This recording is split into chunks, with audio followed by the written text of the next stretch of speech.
Wait, what's going on, guys? Asian Eyes White Dragon here. So sometimes you have like an extra slot in your deck, like you're like 39 cards and maybe you're 38. You just need to know some like other cards that you could put in that might work well with your deck. And so first card I want to talk about is Wise Men's Chalice. And what it does is it selects one monster in your opponent's graveyard and you special summon it. And during the end phase, you give control of that special summon monster to your opponent. The monster can't be attributed or used as a synchro material monster while it's face up on the field. So this is basically used for, I mean, if your opponent has a monster maybe with a really good effect that's in the grave, get that back, maybe. I'm not sure. I mean, there's so many options with this card, to be honest.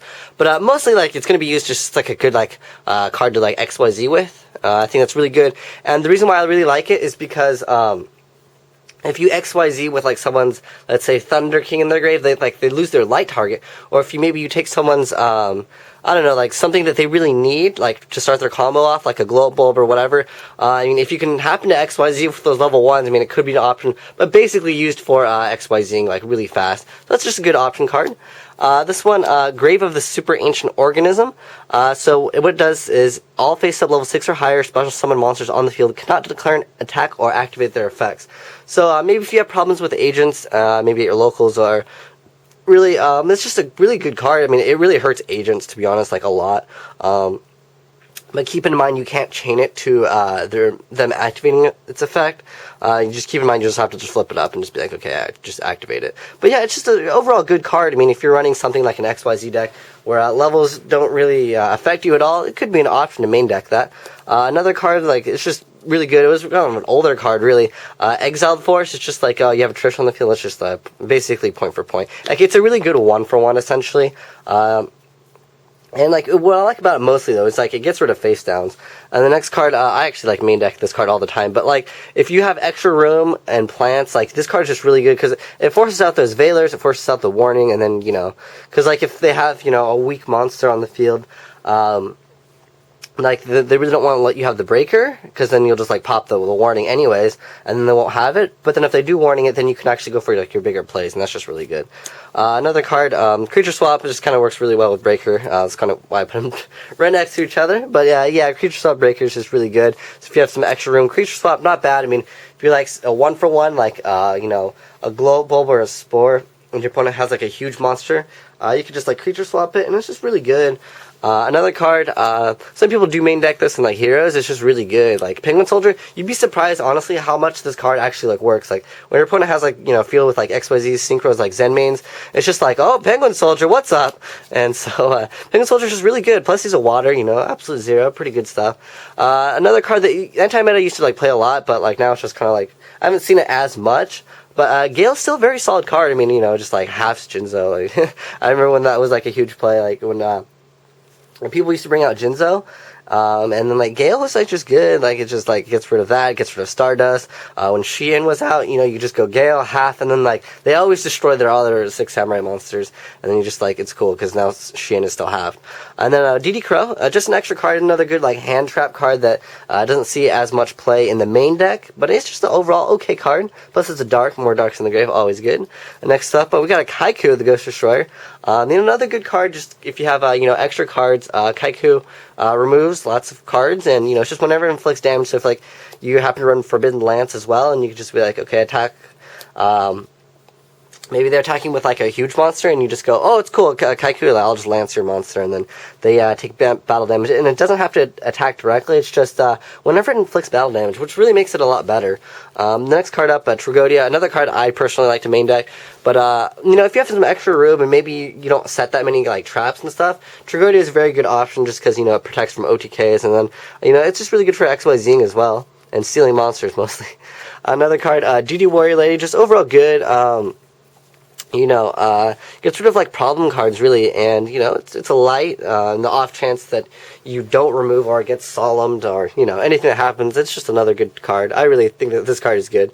Another good card, Cyber Dragon, really good, runs over a lot of stuff, kind of sometimes forces out, like, a bottomless, but mostly it just, like, forces out those warnings sometimes.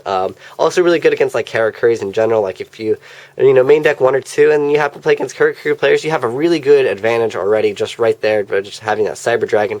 He's good for his attack, too, and, light, I mean, if you're running anything like Light Sworn, it couldn't be too bad. You're just backing light, if you wanted to add it back, or just, just a good beater, really. I mean, if you summon something and then they go warning, and then you'd be like, okay, Cyber Dragon, attack over it, and they've already taken the damage. Pretty good. Deep Prison, I'm sure you guys are pretty familiar with this, but it's just something that, if you have extra room, it's not bad. Bottomless, this card hasn't been seeing as much play just because, the reprint of Warning, but this is just an overall solid card. It's a pretty good card. I mean, if you have some extra room, you just throw in a Bottomless, and it wouldn't be too bad. And then, maybe if you want to, thin your deck out, maybe get that BLS extra fast. Gold Sark, pretty good card as well. You could just, try it out if you happen to have, 39 cards, again, and you're just like, oh, I just want to deck thin. Get that extra combo piece going for whatever you're running. And then Enemy Controller, this is pretty relevant already in the meta. Very good card. I mean, when your opponent goes Tour Guide Sangan, leave Sangan on the field, then you go Tour Guide Sangan, you tribute your Sangan to steal their Sangan, and you overlay with their card. Just really good. I mean, if you have extra room, definitely this could be a contender, for a good extra card, because, if your opponent has a really strong monster and you just summon something weak, take control of it and just attack for game, which just happens sometimes. And then another really good card, Smashing Ground, just, you have a problem card, just, no, Kirstia. Kirstia's in the way, okay, just smashing it. It's just a really good card, overall really good. Again, it's just, most of these cards are just for, extra room. I mean, you could opt to side some of these. These are great side deck cards as well. Forbidden Lance, it just definitely deserves, a good spot. When Book of Moon went down to 1, but a lot of people were trying out Forbidden Lance, Compulse. Compulse is also a very good card, which I definitely forgot to put in here. But a Compulse Evacuation Device, very good card as well. But Forbidden Lance is pretty solid as well. And what I really like about this card is, it's trainable to a lot of situations, and it's just overall good. Especially against, Deep Prison, because sometimes Deep Prison, if they Deep Prison, your Kirstia, it really hurts. So, yeah, Forbidden Lance, just overall, good main deck card if you have some extra room. And then another card, a lot of people are playing it in Plants, but this card is still good. I mean, if you're playing Scraps, this definitely deserves a spot in the main deck. But, Scapegoat, very good card just because it's chainable. Again, chainable cards are really good in Yu-Gi-Oh!, especially when Heavy Storm's back. If you set, this plus Deep Prison, and then they go Heavy, and you're like, oh, it's cool, I'll just get some more tokens. And it just works really nice. And then another card, it sees a lot of play in the side deck, but not because everyone on Dueling Network is playing Tour Guides. Chain Disappearance is almost worthy or a viable card in main deck, because a lot of people like to sync her up. I mean, at worst, you could just get rid of a Global or Spore. But yeah, if you get a Tour Guide early on, it's just it's just good, because it removes all of them in their hand and deck. So it just seems really good, I mean, if the circumstance needs to be you hit their Sangan or whatever, really good card. I think the card is overall solid, and it definitely could see some play in the main deck if you have some extra room, and depending on what deck you're playing, really. But yeah, that definitely can see some play. And then Malevolent Catastrophe, another card, depending on your deck, really. If you're playing Lightsworn, yeah, obviously you don't really have that much back row, so you just, set it up. And then your opponent never, MSTs, because they're always oh, it's Beckoning Light face down. And then, if they have a whole bunch of back row and they attack you, it's just ooh, Heavy Storm. Pretty good stuff, yeah.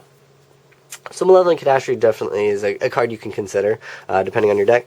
And then Spirit Reaper, really good. I mean, it stalls, it gets the minus, if it gets booked, it still gets, face down, because that's just how it works.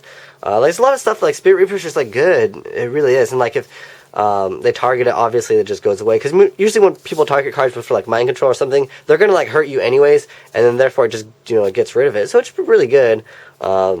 Yes, definitely just think Spirit Reaper, if you have extra room, that's definitely one of the best cards, depending on your deck, obviously. And then last card over here, we have Magic Train. It's a pretty good card. When your opponent heavies, you can force them to use double cards. So if you have two face downs and you have a Magic Drain face down, maybe a Deep Prison or Solemn. If they go Heavy Storm, they're going for the plus, and you Magic Drain them. At that point, they're oh, okay, well, either I have to go 2 for 2, because they have to use Heavy Storm plus one card in their hand, and then that gets rid of your 2. So it's basically a 2 for 2, so they're not actually plussing off the heavy. And sometimes Magic Drain, it's just good when your opponent goes Dark Hole. Late game Dark Hole Reborn, it's just oh. And then they have maybe no cards in their hand, and then they lose just because of Magic Drain being really good. But yeah, it's a counter trap, pretty good stuff. But yeah, so these are some great cards that I personally like. If I have some extra room. I mean, most of the stuff, like duality and stuff, like you guys should be like running in most decks in the main deck anyways. But these are some great cards if you just have like one extra slot that you can consider trying out. And, you know, if there's any other cards you guys think that should be in here, let me know in the comment section below, and I'll make an updated version of this later on. But thanks for watching, guys. Asian Eyes White Dragon, signing out.